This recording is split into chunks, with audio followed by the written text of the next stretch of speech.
Um abraço a todos e a todas que nos acompanham. Estamos aqui mais uma vez e quero agradecer de maneira muito especial, conversando com Chico Graziano, uma das referências do agronegócio do Brasil, não só do Brasil, referência mundial pela posição firme e qualificada que sempre trouxe sobre o setor. Prazer muito grande, Chico, de estar aqui contigo e hoje conversarmos sobre uma denúncia, até podemos chamar, que foi reverberada através do nosso mandato, da deputada Bia Kicis e outros parlamentares que se engajaram em buscar o esclarecimento do uso ideológico da educação brasileira para atacar a produção primária.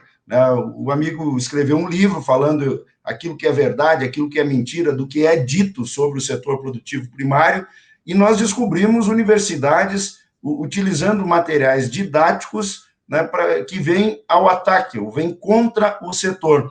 E eu acho que isso é muito grave, porque, especialmente agora na pandemia, quando tudo parecia perdido, foi mais uma vez o agronegócio que sustentou o Brasil, que vai fazer com que a retomada não seja tão pesada, embora seja pesada, mas não seja tão mais pesada do que deveria ser.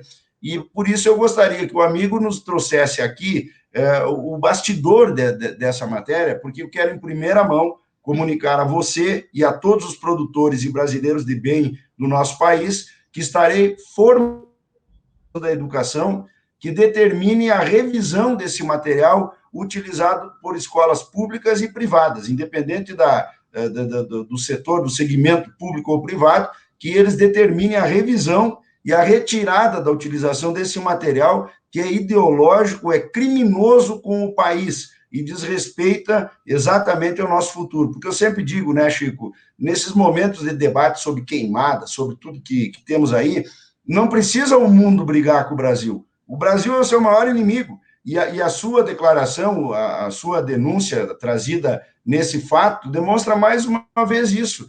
Nós damos aos nossos compradores, aos nossos consumidores, ao mundo com o qual nós competimos, a condição para eles tentar ganhar de nós. Não precisamos que eles se organizem para isso, nós é que somos desorganizados. Então, nos conte, Chico, um pouco dessa história e já aproveito para te comunicar a decisão que tomei e que estaremos encaminhando ainda no dia de hoje. Puxa vida, fico super satisfeito, além do prazer de falar mais uma vez com você, Jerônimo, de saber que você, como parlamentar que é, e outros parlamentares atuantes, vão entrar nessa questão, porque é impossível o que está acontecendo.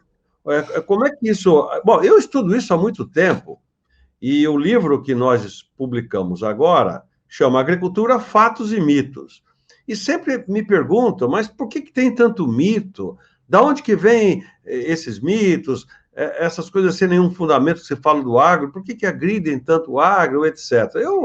Esses dias, em uma conversa, em uma live, uma produtora rural disse que estava me ouvindo. O que ela fez? Ela foi olhar o material didático das crianças dela, que estudam no ângulo, criança de 7 a 8 anos, não é universidade, não.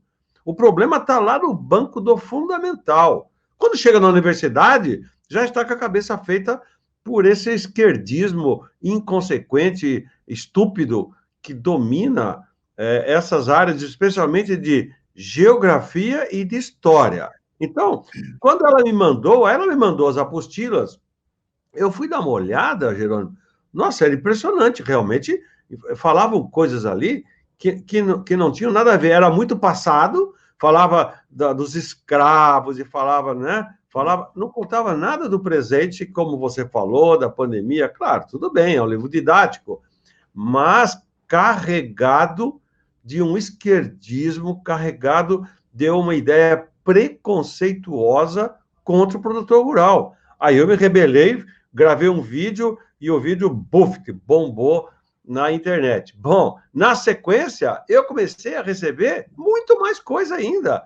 Pessoas, porque hoje em dia, você faz o quê? Você pega o celular, você tira a fotografia lá do trecho, né? Então, começaram a mandar para mim de apostilas de vários outros colégios. Confesso que de universidade eu só recebi de vários outros colégios, apostilas básicas, ensino fundamental, cheio de troló esquerdista, cheio de coisa, só falando de que nós estamos envenenando, o cuidado com os agrotóxicos, a questão do trabalho escravo no agro, que o agronegócio é do mal e o familiar é do bom, cheio desses mitos que foram né, dominando o ensino fundamental quando a esquerda governou o país. Então, a sua atitude, eu acho mais que necessária. Mas alguém, talvez realmente o Ministério da Educação, alguém tem que, vamos dizer, cria lá uma comissão de pessoas para dar uma revisada nesses materiais. Eu não sei o que o MEC tem a ver com isso, mas o MEC é o Ministério da Educação do Brasil, então ele não deve censurar nada, cada um escreva o que quiser. Imagine, eu vou lá defender a censura.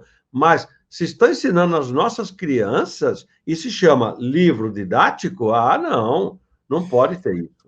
E meu caro Chico, eu estava dando uma olhada aqui, inclusive dando uma revisada, né?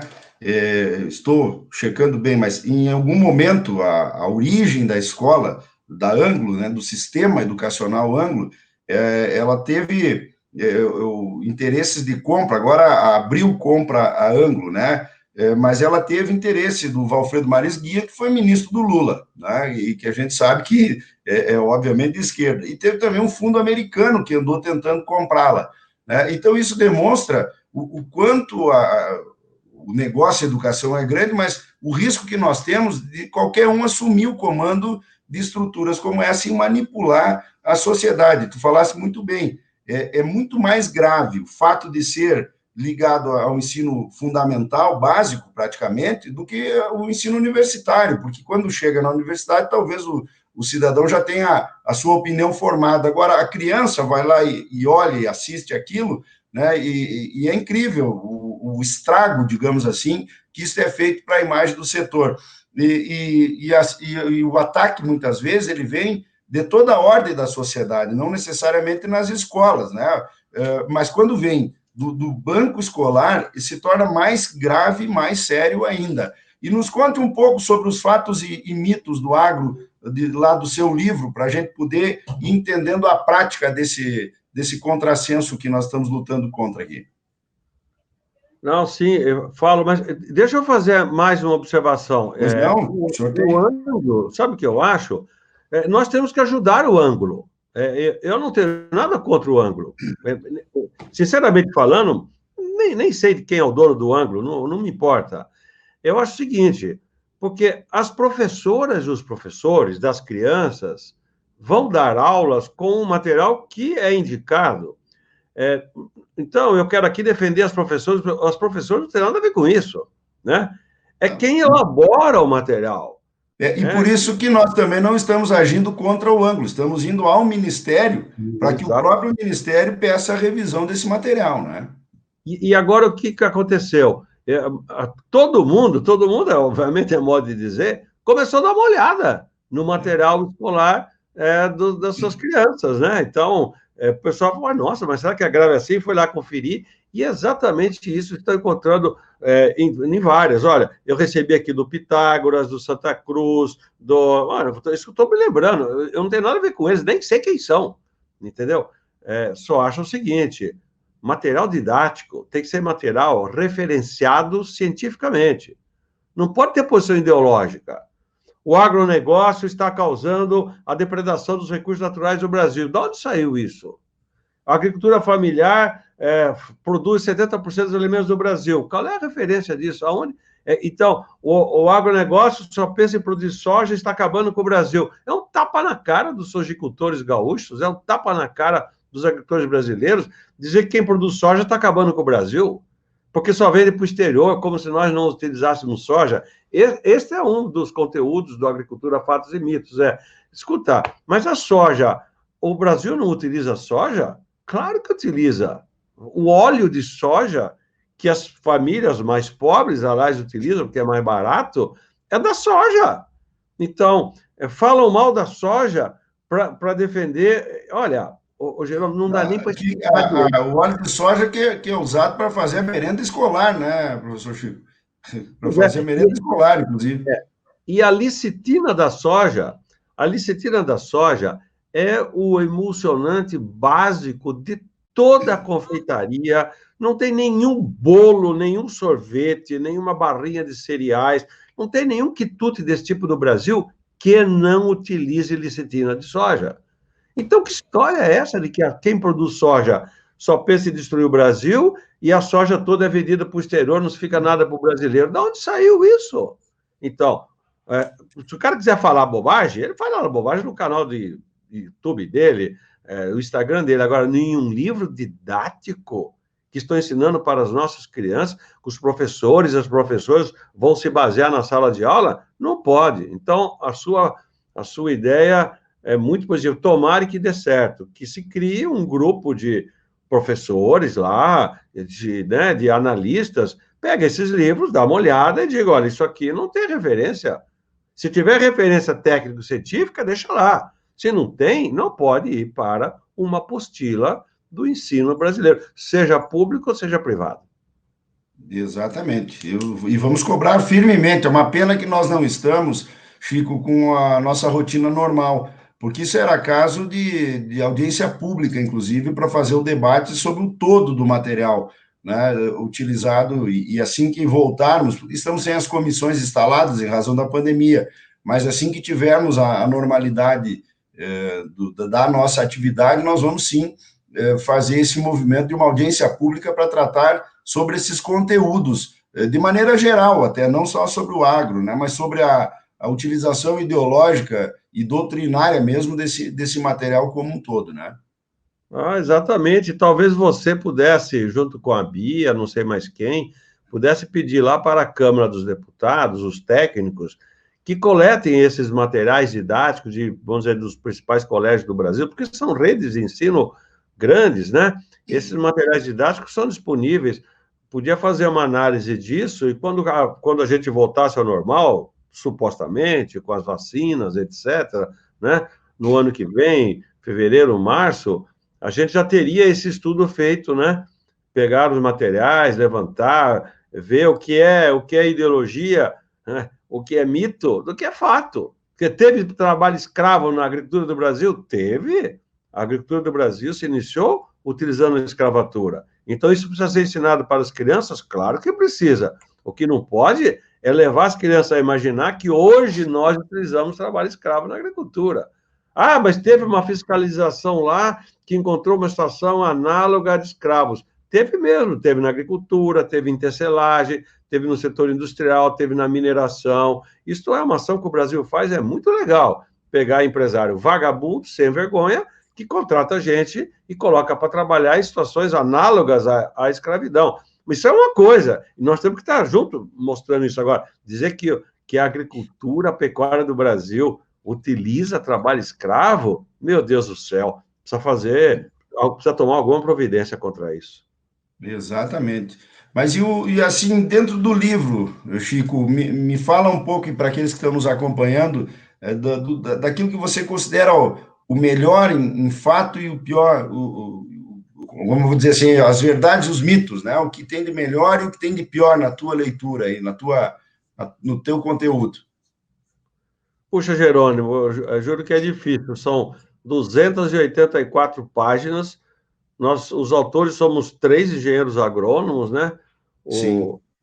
Que escrevemos, ficamos 3 anos coletando essas informações sobre transgênicos, sobre agricultura familiar, sobre defensivos agrícolas ou agrotóxicos. Então, são 10 capítulos, todos eles mostrando o que é fato e o que é mito, né? Desmatamento. Então, a Amazônia está acabada, a Amazônia não está. Em 500 anos, nós utilizamos para a agropecuária 12,3% da Amazônia, ou perdão, 12,6% parece. Agora, um número desse. Então, 86% da Amazônia está absolutamente preservado ainda, e vai continuar, não pode, não tem nem como utilizar aquelas áreas alagadiças, distantes, não faz sentido agronômico. A agricultura não precisa daquelas áreas. A agricultura do Brasil não precisa desmatar a Amazônia para ser a maior potência agroambiental do mundo, né? Então, são vários temas ligados sempre a essa base, esse raciocínio básico nosso, de apresentar para quem quer debater sobre o agro o que é fato, o que é mito, né? Transgênicos. Quando os transgênicos vieram, você se lembra, aí no Rio Grande do Sul, o pessoal usando aquela soja clandestina, né? Isso que vem 20, 22, 25 anos, mais ou menos, aquela preocupação, o que é isso? É transgênico, dá uma segurada, faz CPI na Câmara dos Deputados, etc. Tal. Ora, 25 anos depois, o mundo inteiro utiliza transgênicos, nunca apareceu nenhuma razão de saúde, nunca nenhum posto de saúde, nunca nenhum hospital de qualquer lugar do mundo, alguma pessoa entrou lá dizendo que ficou doente por ter se alimentado de algum produto transgênico. Então, esses são os fatos. Ah, mas eu não gosto de transgênico. Tudo bem, não gosto de transgênico é uma opinião sua. Os fatos técnicos científicos mostram que os organismos geneticamente modificados, feitos, desenvolvidos conforme a legislação, são seguros. Esses são os fatos. E que, na verdade, inclusive, do ponto de vista de negócios, né, o fato de não gostar de transgênico cria um nicho de mercado para aquele que queira comprar um produto orgânico. Quer dizer, ninguém é impedido e ninguém é obrigado, né? Mas só para retomar aqui, Chico, dei uma olhada aqui, o Grupo Somos, né? São 305 mil estudantes que eles têm na mão. Imagina o poder de um material sendo usado para 305 mil pessoas, né?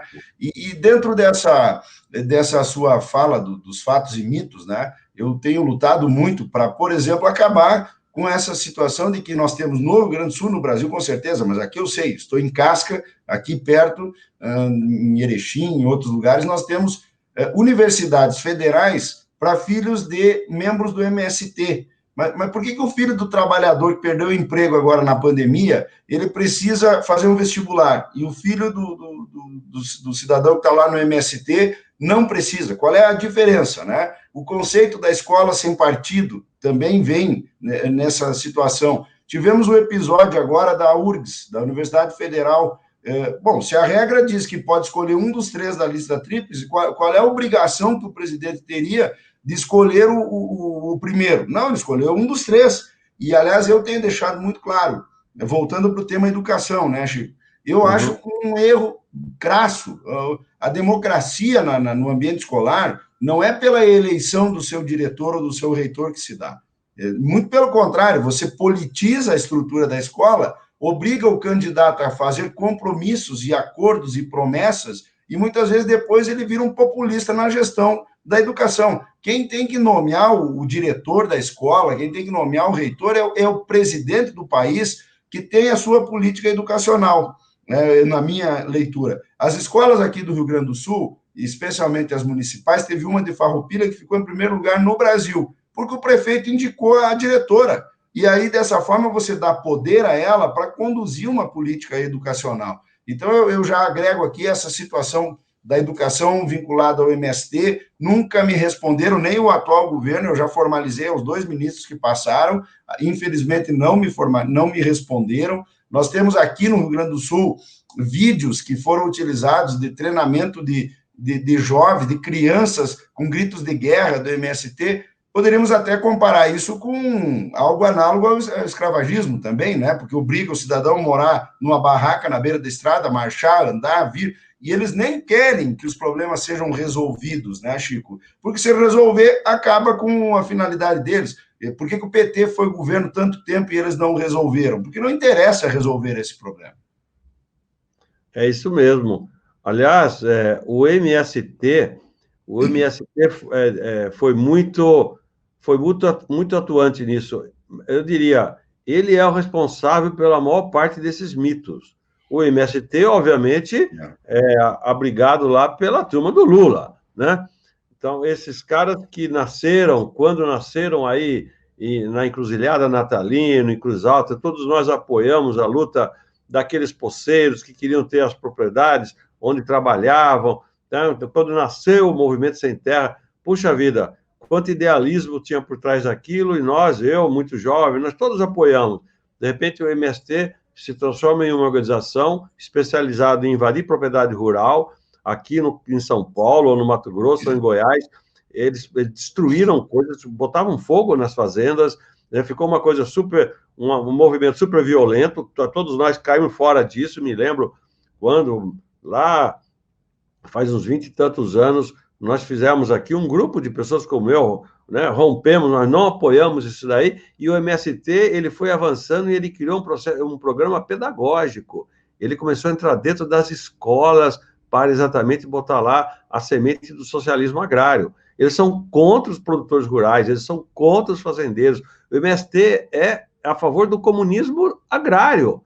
No mundo de hoje, veja que coisa mais escalafobética, né? Que coisa mais absurda, e teve o respaldo destas entidades de ensino que, talvez, apiedados pela luta do sem terra, os coitadinhos do sem terra, deixaram eles entrar dentro das escolas, e está isso daí. Eu nem sabia disso, que tinha cota agora para entrar. Por que não pega de um colono aí que está faz 300 anos produzindo? Por que o filho do colono, que nunca invadiu terra de ninguém, que trabalha, que está com a mão calejada, esse pessoal do MST, metade deles nunca pegou um cabo de enxada na mão, ô Geraldo. Você sabe disso. A foice é só para brigar. Não é para usar, eles não sabem nem usar foice. Dá um pasto para eles roçarem. Eu desafio, eu já fiz isso. Dá um pasto, vai lá, vai roçar um pasto, quero ver quantas braças você roça num dia de serviço. Então, é um problema. Vamos dizer, resquícios de uma época que nós deixamos para trás, né? Agora nós precisamos correr atrás do prejuízo, botar tudo no devido lugar. Repito, zero de censura, né? Os professores têm que ter liberdade na sala de aula. Agora, eu estou falando do material pedagógico. O material pedagógico não pode estar carregado de ideologia sem amparo dos fatos. Senão, é doutrinação nas escolas com as nossas crianças. Isso tudo, né, Chico, há um tempo atrás, quando surgiram esses movimentos, uma posição como a que tu tomaste agora de alertar esse problema, era impossível a gente pensar, tudo avançou por omissão da sociedade de bem, porque hoje a gente vê claramente, tem problema, vamos corrigir, vamos arrumar, mas não vem fazer baderna aqui. Hoje a gente enfrenta, por exemplo, o debate sobre a reitoria da URGS. Quem sabe 4 ou 5 anos atrás era politicamente impossível, né? A gente dizer. Então, nós fomos nos calando, a terra tem que dar para quem tem, para quem não tem. A nossa sociedade do lado direito, aqui, vamos dizer assim, das pessoas empreendedoras, geradoras de emprego, se calou e eles tomaram conta. Agora, eu dei uma corrida de olho aqui, né? O ano passado, em março, o MST e a Universidade Fronteira Sul realizaram a sexta edição da Jornada da Universidade em Defesa da Reforma Agrária, no campus de Laranjeiras do Sul, no Paraná. É esta universidade que tem a Universidade para o Sem Terra. O filho do colono que quebrou agora com a seca ou com o problema do leite, ele não vai nem estudar, ele vai sair porque ele não vai ter dinheiro. Movimentos camponeses ocupam espaços da Universidade Federal. Pelo amor de Deus, quem é que sustenta uma Universidade Federal? É o cidadão que paga impostos. E, de repente, alguém se acha proprietário daquilo que sendo pago por quem trabalha e, às vezes, não tem como manter o seu filho numa escola, manter alguém para fazer ideologia, para vir para cima da estrutura. Então, se o amigo não tinha essa informação, eu vou lhe passar, porque eu acho que esse material que você vem trazendo, e esse alerta, e eu vou refazer o ofício para o atual ministro, para o Ribeiro, eu não fiz o ofício, pedindo essa extinção. Aliás, eu acho errado até essa coisa de cotas, né, para mulheres, para negros, para índios. O brasileiro é brasileiro, o que nós temos é que criar a condição para que todos possam chegar lá. Não dá para ter um critério para um ou outro. Mas eu vou lhe mandar esse material para que o amigo também comece a reverberar em cima desse tema, porque o atual governo não extinguiu isso, viu, Chico? E nós precisamos cobrar, né, que ataque esse problema aí. Muito bom, faça isso mesmo. Por isso que você é um bom deputado, por isso que a gente precisa de político mais jovem, mais atuantes. Está de parabéns. Vamos para cima. Acho que nós temos que pegar nossas causas e defendê-las, né? Porque outra coisa que a gente não pode errar é dar uma impressão, muitas vezes, de que eles acabaram. Não, a gente não pode descuidar, porque, eventualmente, por uma falha nossa, retomam. E aí o problema não são os 4 anos de um governo ruim, de um governo ideologizado. O problema é o tempo que se leva para recuperar isso, né, Chico? Você tem 4 anos ruins, mas depois leva 4, 5, 8 para organizar. Então, agora é uma hora de nós marcarmos de cima. Mas eu quero te agradecer muito a oportunidade de, mais uma vez, virmos aqui. Eu vou formalizar isso tudo, né? Com relação ao material específico da Ângulo, e voltamos a dizer, não é nada contra a Ângulo, mas nós temos que fazer essa revisão do material, né? Vou propor essa discussão do material didático utilizado nas escolas, né, ao ministro também, e vou refazer, ou fazer pela primeira vez, esse pedido para rediscussão do acesso à universidade pública pelo MST, da forma como acontece, que para o atual ministro eu não havia feito. Para o Weintraub, para o anterior, eu fiz, né, aliás, já tinha feito para o Mendonça, lá no outro governo ainda, não agiram, e é inaceitável que um governo que se diz de direita, com outra linha de pensamento, pelo menos não vá lá ver se está certo ou se está errado. A gente não quer justiça com ninguém, né, Chico? Agora, neste caso, eu acho altamente injusto, porque o fato de ser do MST não dá mais direito a ninguém, né, de entrar numa universidade que é pública. Então, nós vamos trabalhar firmemente, e eu queria que você também deixasse aqui um abraço e essa certeza de que, enquanto o Brasil tiver homens do teu conhecimento,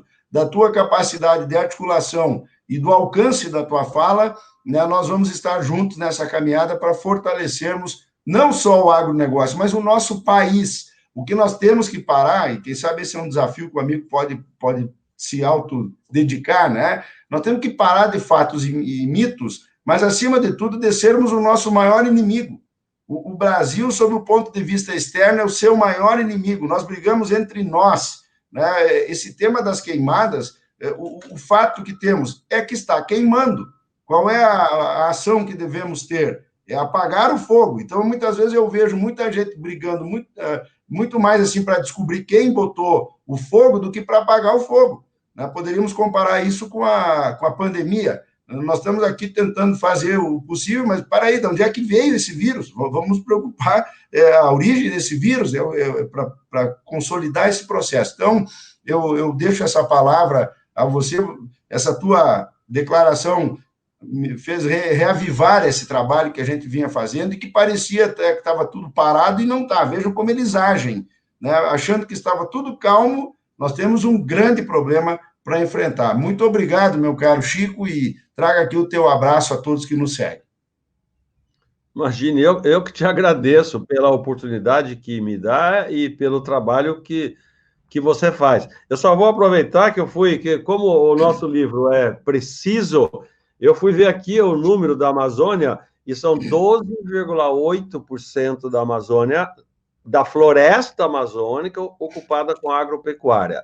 12,8%. Eu acho que eu falei 12,3% ou 12,6%. Eu digo isso em nome da precisão. Nós precisamos ser mais precisos. Os fatos significam referências precisas sobre os acontecimentos. Fora disso, é achismo, trololó, conversa fiada e ideologia, que é o pior dos problemas. Nossas crianças estão sendo doutrinadas pela esquerda no banco escolar com 7, 8, 9 anos. Esta é a denúncia, esse é o problema seríssimo que nós precisamos enfrentar. E sobre o fato que você me traz, manda aqui para mim, eu quero conhecer isso e quero também ajudar você a divulgar.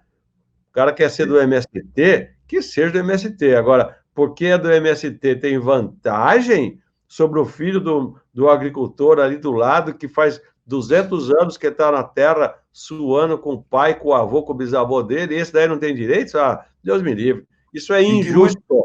É injusto. E que muitas vezes nem consegue trabalhar porque o próprio MST fica atrapalhando que ele produza, né? Então, esse nosso bate-papo, Chico, vem num momento muito especial. Agora, na segunda-feira, dia 12 de outubro, né? É o Dia das Crianças. Então, sem termos planejado isso, mas vem numa boa hora. As nossas crianças precisam viver num país justo e com uma educação que lhes dê a oportunidade de crescer, e não a oportunidade de fazer o país andar para trás, como isso tudo acaba fazendo. Um grande abraço a você, parabéns pelo trabalho e conte conosco sempre lá no Congresso. A gente não vai calar nunca para aquilo que tem que ser contraposto. Valeu, Um obrigado. grande abraço. Obrigado, viu? Ó, dia 12 é dia da criança, é dia de Nossa Senhora Aparecida e dia do engenheiro agrônomo. Então, Isso aí é em verdade. nome A de minha todo... esposa é engenheira agrônoma, então, parabéns Vamos a pra ter o nome da Aline, parabéns a todos os agrônomos do Brasil. Um Um abraço. abraço.